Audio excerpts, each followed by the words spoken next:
See if this is live. This is as much a test of my new equipment and setup as it is a lesson for tech sellers for 2026. So I'm Gavin Kowalski, founder and director of Method Engine. I run and coach sales teams and sales in particularly in tech, cloud, SaaS, cyber, and my big passion is sharing kind of insights and information around how to better sell and achieve more in your against your quota with like sensible, practical, business-based sales approaches. And one of the things I wanted to been really talking to my clients about over the past kind of 4 or 5 months is this idea of these mental models. So it's great that we can teach salespeople's like process, step-by-step things to do, etc., etc. But what's more powerful, what's better for sellers is to understand kind of core mental models that you can think through during the sales process to help you understand where your buyer's at, what kind of questions to ask, what you need to know, how you can help the buyer on their journey as well. And I've pulled together what I believe are the 5 most important mental models that sellers will need to understand, not just for now, but for 2026 and going into a continually tough sales environment. So it becomes more and more important as cash gets tighter, as business decisions get harder to make, as budgets get smaller, to actually get deals signed off. So in order to make sure that you are doing your best and closing your quota and really getting to understand your customers, there are kind of, I believe, 5 things you really need to understand about businesses and about why businesses buy. I'm going to talk you through one of them right now. So the first one, and I call it the WIFM matrix, right? So it's WIFM as in what's in it for me. WIFM.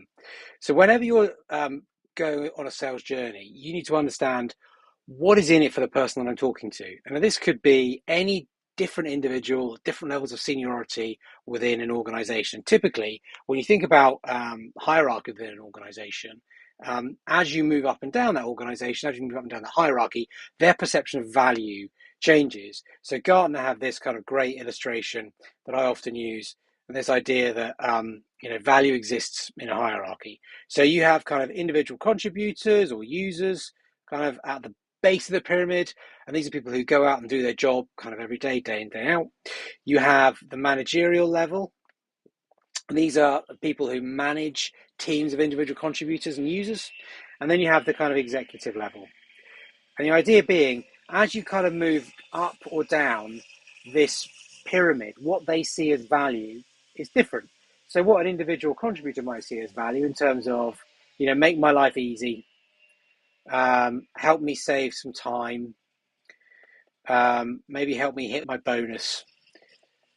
That differs from if you are a managerial level, when it's kind of like, help me hit my team's KPIs. Can you help me have a happier team so it's easier to manage? Can you help me recruit faster? Whatever it might be. So the kind of things they see as value are slightly different. And then if you go up again, another level to the exec level, let's put that in red, they're going to look at something altogether sort of different. They'll be look at the strategic goals.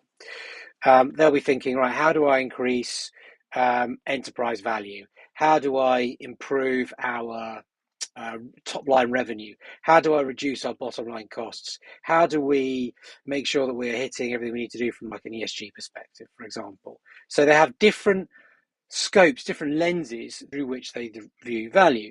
But fundamentally, when we think about value and we think about why an individual or a business would make a purchase, there tend to be kind of 3 key things that it comes down to.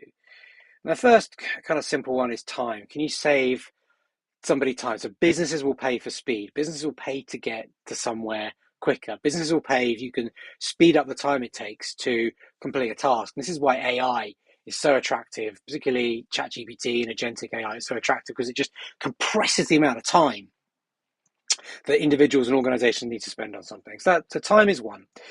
The second thing to think about is money. So money can come in 2 forms. It can come in terms of return on investment, so how much revenue am I getting? How much revenue am I increasing? And it can come in terms of cost savings. How much cost kind of am I reducing? So that's the second thing. And then the third thing to think about is status. So I think Miller Heiman talk about this, that most business buying decisions are emotional decisions that have a business case or metrics retrofitted into them. So you might have have you ever been in a situation where you've had a really strong business case, but the individual just hasn't been buying, there hasn't been a take up on what you're doing? Well, that's typically because they don't understand, they can't connect your great business case to how it makes them, how it puts them in a better state, as in status. So internally, do they feel better about their job? Do they feel better about their lives? Are they happier as an individual? That's your internal status. And then the external status is actually, what does my boss think of me? What do my peers think of me? Am I likely to get that promotion? Am I going to look better in the market? What is my state? Okay. So there's this idea that you've got these three buckets, if you like, three buckets of value within which you can put reasons for buying. And when you actually think about it, these three things, time, money, and status. Handwriting's amazing as always. They're basically just 3 points or three kind of Venns on a Venn diagram. They kind of all interlink. They kind of overlap with each other. So you pull on one, you pull on money, you'll get more time back. You pull on time, you get money back. So they're all kind of roll up to be the same kind of thing. So a really good way of looking at your deals and looking at your customers and thinking about, right, am I adding value? Do I understand the value I'm adding? Is to create what I call the Whiffam matrix. Okay, so what's in it for me matrix. And it's really simple 3x3 box. You start by thinking about the hierarchy of people within an organization. So if you think about the execs, think about the managerial layer, you think about the users. Okay. You can probably see where this is going. And then you want to think about, okay, time, money, status. Do I know if or how I'm giving back an exec time, how I am addressing a need for money? Hang on, let me put the Y in there, otherwise that'll bug me. How I hit their status. Do I know how I'm putting time back in users' diary? How am I giving them time back to do things they value in their job or their lives? How I'm improving their status, be it internal or external? And what's missing? Okay, where are my question marks? And where can I just not identify? So as a really kind of quick view, it's like understanding, do I know for each of the execs and each of the kind of types of value how I'm delivering that? And if you do, then the most powerful thing you can do is actually write it down.